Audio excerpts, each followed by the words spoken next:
Halo Sobat Ngomin, apa kabar? Sekarang kita lupakan dulu kelakuan si ipul-ipul bocil dari LGK ya. Sekarang kita bahas Inter. Nah, ini aku mau membahas dua jenderal lapangan tengah kita, yaitu Hakan Calhanoglu AK Mang Kebab dan Nicolo Barella. Nah, Brozovic tidak aku bahas karena sudah aku bikinkan satu video khusus untuk dia, ini aku tampilin.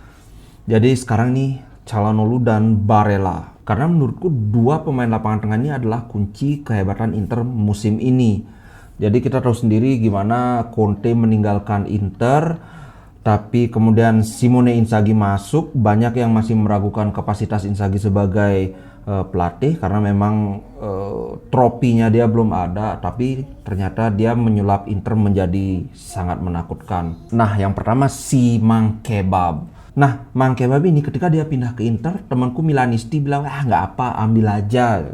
Padahal aku ingat ketika Inter lawan Milan itu Mang Kebab ini berbahaya, pemain yang bagus. Aku nggak ngerti kenapa mereka kok kayak nggak suka dengan Mang Kebab.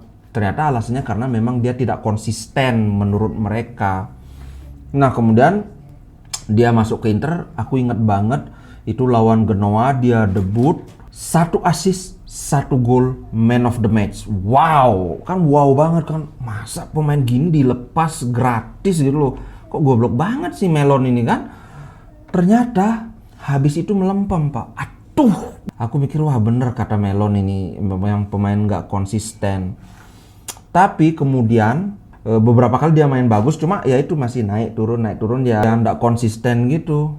Nah, kemudian titik baliknya itu adalah ketika kita derby lawan Milan. Wah, Hakan main bagus banget, nyetak gol, penalti. Sayang kita gagal menang gara-gara si Toro. udah nggak usah dibahas.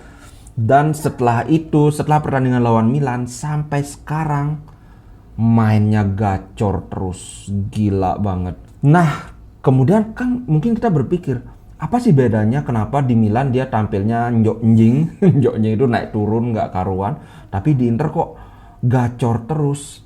Ternyata ini menurut dia sendiri, posisi dia itu kan aslinya gelandang serang.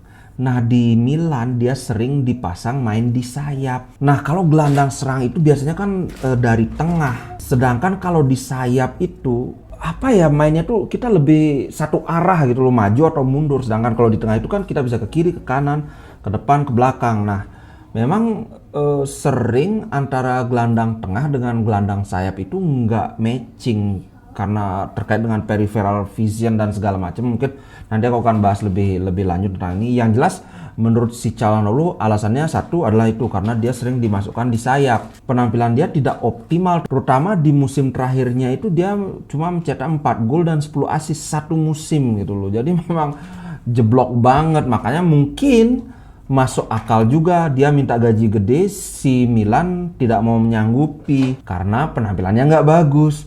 Padahal yang bikin penampilannya nggak bagus ya karena cara mereka makainya. Terbukti ketika dia pindah ke Inter Milan, gacor habis, Pak. Ini komentar si Calhanoglu sendiri ya. Saya sangat senang berada di sini. Itu membuatku bangga. Saya ingin berterima kasih kepada tim karena mereka sangat membantu saya menjadi pemain penting. Mereka merasakan kualitas dan kontribusi saya.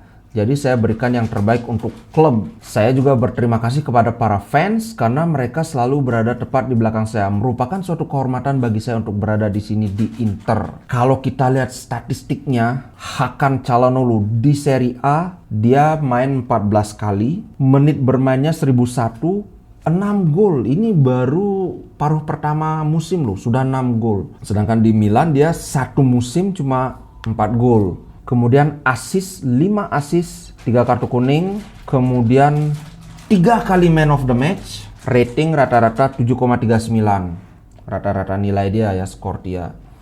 Nah, itu Calhanoglu. Sekarang kita bahas si Barella, jenderal masa depan Inter. Sebenarnya sekarang pun dia udah jadi jenderal. Jadi Barella ini adalah tipikal pemain box to box. Jadi beda dengan Calhanoglu. Tipikal pemain box to box itu satu, staminanya dia gila-gilaan. Bahkan sempat ada temennya bilang Barella itu satu hari main 2 kali dia bisa. Gila banget.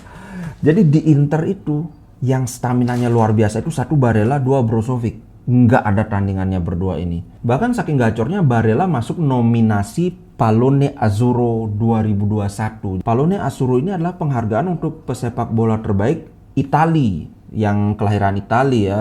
Jadi ada 5 pemain yang masuk nominasi. Yang tahun ini masuk nominasi itu Chiesa, Donnarumma, Insigne, Spinazzola, dan Barella. Barella di Italia sekarang dia sudah jadi starter reguler, dan kalau kalian ingat gol dia lawan Belgium gila banget yang bikin Italia lolos ke semifinal. Wih, kalau kalian ingat itu si Mobile jatuh pura-pura sakit, kemudian Barella dapat bola, dia meloloskan diri dari 3 pemain Belgia dan kemudian cetak gol. Gila, keren banget. Teknik Barella itu memang wah di atas rata-rata lah. Kalau kita lihat statistik Barella, dia tampil 16 kali, bermainnya 1315 menit, bandingkan dengan Hakan Calhanoglu yang main 14 kali, tapi menit bermainnya cuma 1001. Memang Barella itu hampir selalu dimainkan. 1 gol Barella, 7 assist. Saat ini dia adalah pemimpin assist di Serie A. Kemudian 4 yellow card. Nah, kemudian man of the match 2 kali, cuma kalah dari Calhanoglu 3 kali.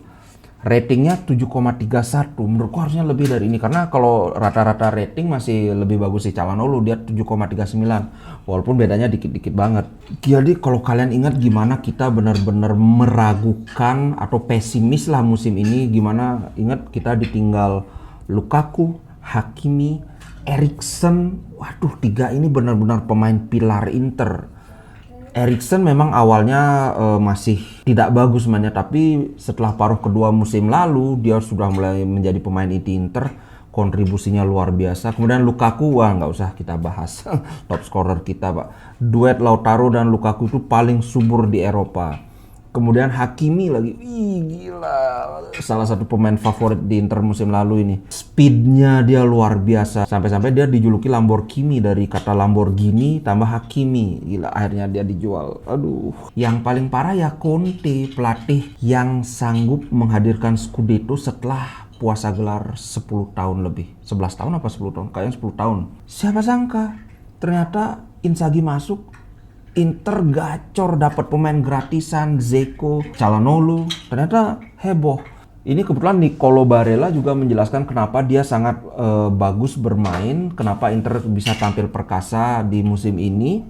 Itu ternyata karena Inzaghi memberikan kebebasan kepada pemain-pemain Inter, terutama Barella dan Calhanoglu, untuk melakukan apapun yang mereka mau. Ini tentu beda banget dengan Conte. Conte itu adalah pemain yang sangat taktikal. Taktikal itu artinya apa ya? Pemain-pemain itu harus secara disiplin menjalankan peran sesuai yang diberikan di awal pertandingan. Misalnya kalau gelandang bertahan, harus disiplin gelandang bertahan. Makanya kalau kita lihat sekarang ini di Inzaghi Ball itu kan kayak waduh, Barella di mana-mana, Brozovic maju, kemudian Hakan Calhanoglu mundur, kemudian kita juga bisa lihat sering sekali Skriniar maju, kemudian Bastoni juga maju terus. Nah, ini kan sempat menjadi masalah di awal musim sebenarnya kan, ketika kita maju menyerang, pertahanan kita itu rapuh banget, sangat rentan dengan serangan balik. Tapi sekarang sudah ketemu. Jadi begitu ada yang maju, ada pemain lain yang menutup, dan ini sudah terjadi secara otomatis. Nah, itu tadi ulasanku soal Calhanoglu dan Barella. Gimana nih menurut kalian? Kalau aku sih masih favorit Barella. Kalau kalian gimana, lebih suka Barella atau Calhanoglu? Dua-duanya benar-benar center midfielder terbaik kita. Cuma keunggulan Barella, dia stamina oke banget, work rate dia itu masih lebih lah di atas Calhanoglu. Tapi Calhanoglu dia shooting dia lebih bagus, terbukti dia sudah 6 gol, dia set piece dia lebih bagus dari Barella. Kemudian visi dia itu, karena posisi aslinya dia itu kan playmaker, jadi di bidang itu dia lebih unggul daripada Barella. Tapi di sisi lain, karena stamina Barella luar biasa, dia box to box, dia tuh sangat sentral peran Barella untuk menjaga keseimbangan di lini tengah Inter. Keseimbangan itu maksudnya ketika misalnya Brozovic maju, Barella secara otomatis menutup lubang yang ditinggalkan Brozovic. Dia menjalani posisi sebagai defensive midfielder atau gelandang bertahan sementara. Jadi itu juga kunci kenapa pertahanan kita itu bagus sekarang dibandingkan dengan awal musim. Nah, defense rate Barella ini jauh lebih bagus dari Calhanoglu. Walaupun belakangan ini Calhanoglu sudah semakin bagus defense-nya dia, tapi Barella masih di atas. Nah, sekarang ini assist Barella masih lebih banyak daripada Calhanoglu. Tapi bukan tidak mungkin ini akan disalib karena melihat dari tipikal permainan mereka. Kalau Calhanoglu ini lebih aktif di serangan, sedangkan Barella jauh lebih seimbang antara menyerang dan bertahan. Dia sering menutup posisi Brozovic, dia juga sering menutup posisi Skriniar yang maju. Kalau Skriniar maju kan itu antara Brozo yang nutup ke bawah atau Barella. Itulah mengapa aku bilang Barella ini penting banget menjaga keseimbangan lini tengah Inter. Oke, itu dulu untuk konten Ngomin kali ini. Terima kasih buat kalian yang sudah bela-belain nonton, ngabisin kuota dan sebagainya. Atau mungkin ada yang nyempil wifi tetangga. Yang penting thank you udah nonton. Sampai jumpa di edisi Ngomin berikutnya. Ciao guys!